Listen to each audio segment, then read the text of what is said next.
Before we read our story, let's go over the standards. Our first standard is RL 2.6, and it says acknowledge differences in the points of view of characters.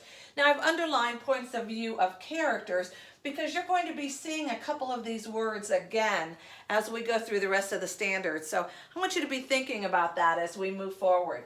We're also going to be talking about standard RL 1.3, and that's describe how characters in a story respond to major events and challenges. There's that word character again. And we're going to read about how they respond to major events, okay? Now, we're also going to be looking at standard SL 1.2, and that says recount or describe key ideas or details from a text read aloud. Now, this standard goes on to talk about or text from information or mixed media. But we're going to be really focusing on a text read aloud for this particular standard at this time. So this is kind of our roadmap on what we're going to be doing as we go through our story and what we're going to be looking for and listening for as we read through our story. So let's start with our LEQ. Now, I know in our classroom, we always go over our LEQ together, don't we? And as a reminder, our LEQ is our learning essential question. And that's what we need to be thinking about as we're reading through our story. And our story that you're going to be reading through is called Once Upon a Baby Brother. So let's go through our LEQ. How does recounting events using temporal words help us understand the thoughts and feelings of characters?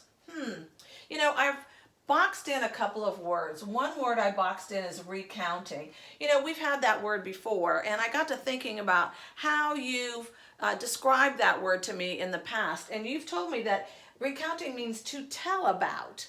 I remember that that's what you've said. So I'm recounting or telling about our conversation that we've had in the past. Another example would be if you went to the beach and you came back and you wanted to tell a friend of yours about the beach. You're going to be recounting your trip to the beach, or you're going to be telling them about your trip to the beach, right? Then another word that I have boxed in is two words actually, temporal words. Temporal words. What are temporal words? We know what temporal words are. We call them signal words. Signal words are words like first, next, then, last, before, sometimes, soon. Those words help guide us through the text so we know the order or the sequence in which things happened. So those are called temporal words. I also have underlined understand. We know what understand means. Thoughts and feelings of characters. There's that word characters again. So we're going to be paying a lot of attention to the characters in our story Once Upon a Baby Brother. Specifically Lizzie, who's a main character, as well as Marvin, her little brother.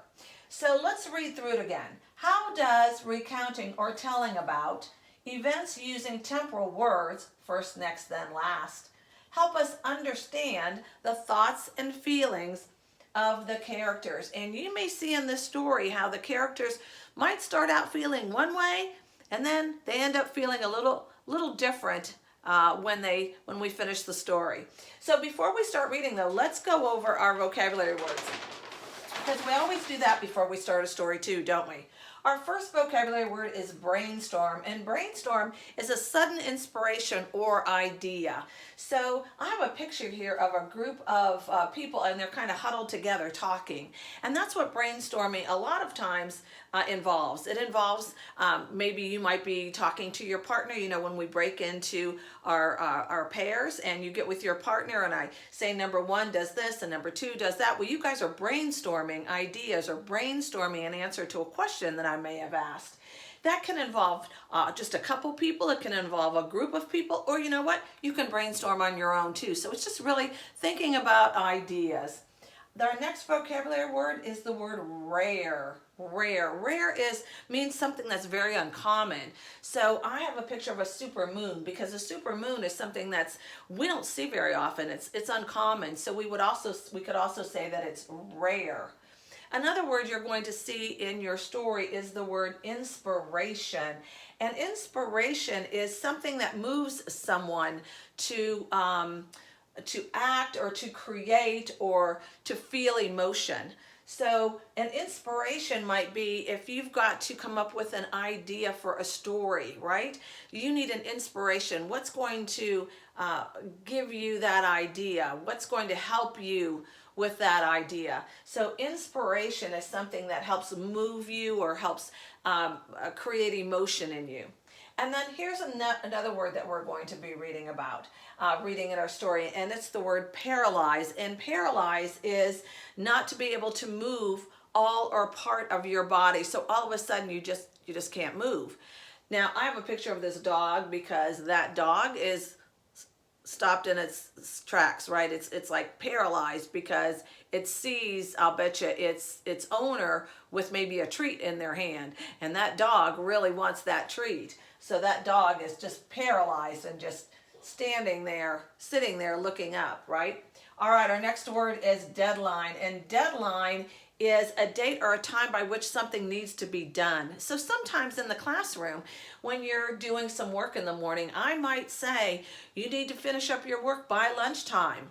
You need to be finished with that writing assignment by lunchtime or by the time we have snack, because that's your deadline. It's a date or a time that you need to have something finished. And then our last word that you may not know that you'll see in our story is galaxy. And galaxy is one of a very large group of stars, gases, and dust that are in the universe. And as you can see, I have a picture of some planets in the universe, in the galaxy. And that's my description of a galaxy. So let's go over our words one more time. We have brainstorm, rare, inspiration, paralyze, deadline, and galaxy.